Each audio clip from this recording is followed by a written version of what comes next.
Good day! Kamusta kayo? Narito kami Upang i-discuss sa inyo ang parts o parte ng under chassis.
Ay mali, sila ito to.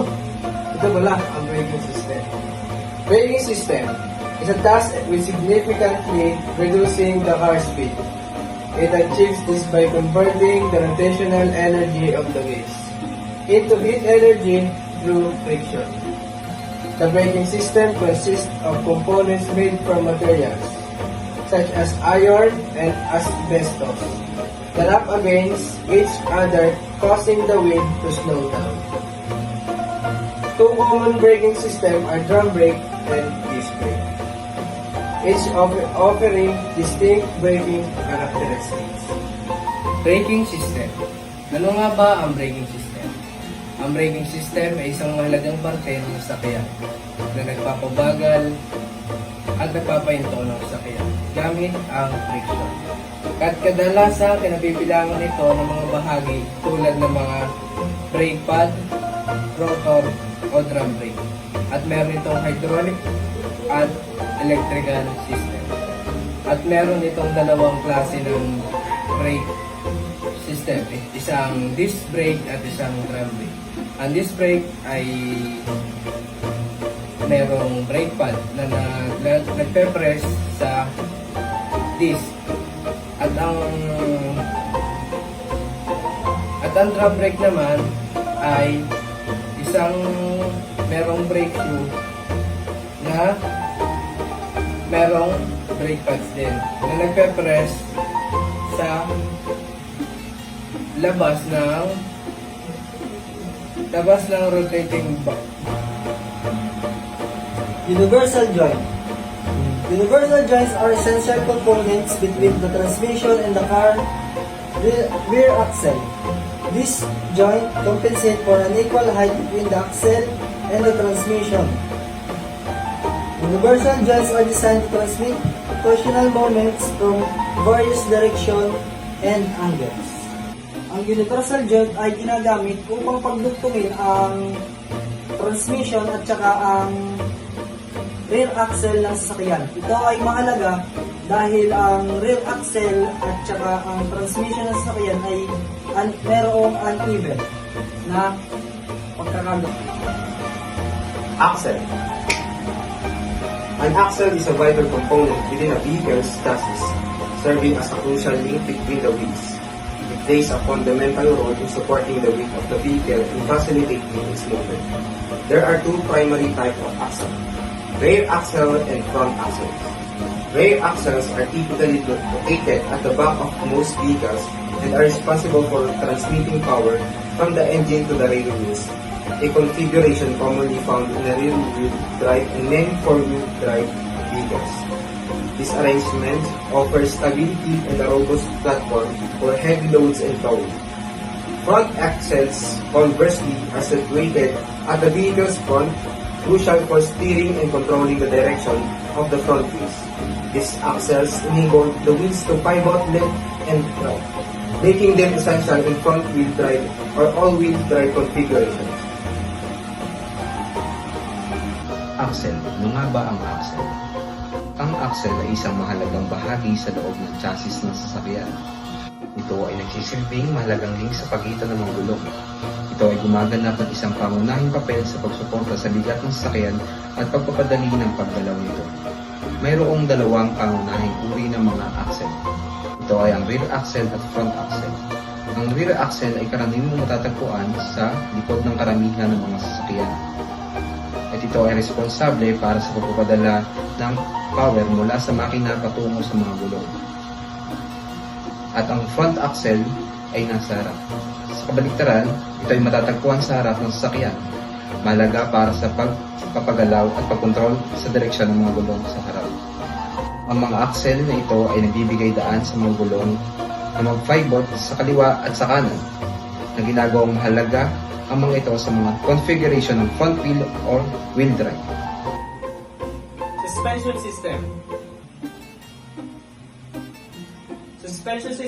The suspension system chassis is the framework of a vehicle that support and connect the suspension component, allowing for smooth ride, quality, and handling by absorbing shocks and vibrations. The suspension system consists of two important components: the spring and the shock absorber. Shock absorbers differ from spring in that they do not resist income pressure. Instead, they absorb shock generated when spring compressed.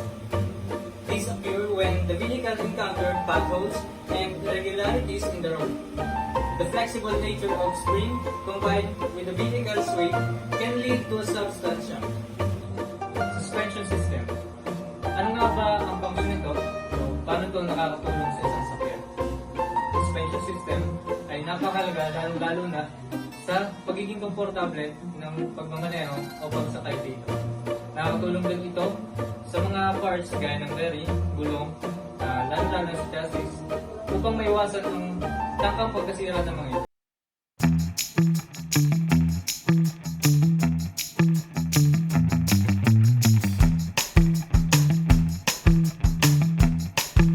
Components unique to vehicles equipped with independent suspension system. Their purpose is to prevent excessive lateral separation between the left and right wheels. Independent suspension system can produce significant rolling effects, as one wheel may lose contact with the road. Stabilizer bars consist of a swing bar and stabilizer link. The swing bar connects the left and the right suspension system, while the stabilizer link connects the swing bars and to the shock absorber. Ang stabilizer bar ay ang bahala sa bawasan ng huhugoy ng sasakyan kapag nakakorner. Ito ay isang mas marami o hindi gaanong nakabaluktot na metal bar na nakarugtong sa dalawang gulong na parehong ehe at nakakabit din sa chassis. Ang disenyo nito ay nagiging sanhi ng kapag ang isa sa dalawang gilid ng katawan ay lumubog, gayon din ang isa upang papataas ang katatagan ng kotse. Ang connection ng stabilizer bar sa suspension assembly ay ginagawa sa pamamagitan ng pagkadugtong na rods. Ang mga ito ay mga dalawang ball joints na nagpapahintulot sa ilang bars pagdalaw habang pinapanatili ang bar na ayos kung saan ito dapat. Bagamat ang lugar kung saan nakakabit ang stabilizer bar ay maaaring mabago depende sa uri ng suspension. Steering system. The steering system is an essential part of the car's chassis, responsible for aiding the driver in controlling the vehicle's direction. There are two primary types of power steering system, hydraulic and electric. Hydraulic power steering utilizes hydraulic pressure from a pump to assist in turning the steering rod. In contrast, electric power steering employs a motor directly connected to the steering rack for steering assistance. Ang steering system ng sasakyan ay ginagamit upang makontrol ng driver ang direksyon ng sasakyan, pakanan o pakaliwa. Meron tayong dalawang uri ng steering system. Meron tayong hydraulic at saka meron tayong electric power steering system ang tawagin. Ang hydraulic ay gumagamit ng hydraulic pump upang makontrol ang direksyon ng sasakyan, at ang electric power steering system naman ay gumagamit ng motor na nakakonekta mismo sa steering system ng sasakyan. Transmission. The transmission is a vital component in the car chassis. Primarily tasked with manipulative engine output. By adjusting gear ratios and the transmission can control the rotational speed of the vehicle use. Ano nga ba ang transmission? Ang transmission ay isang sistema ng sasakyan na nagbibigay ng power papunta sa gulong, na nag-control ng bilis at ng torque ng sasakyan. At ito ay nag-optimize ng performance para may pasok ang gears at para din maging efficient ang kanyang fuel.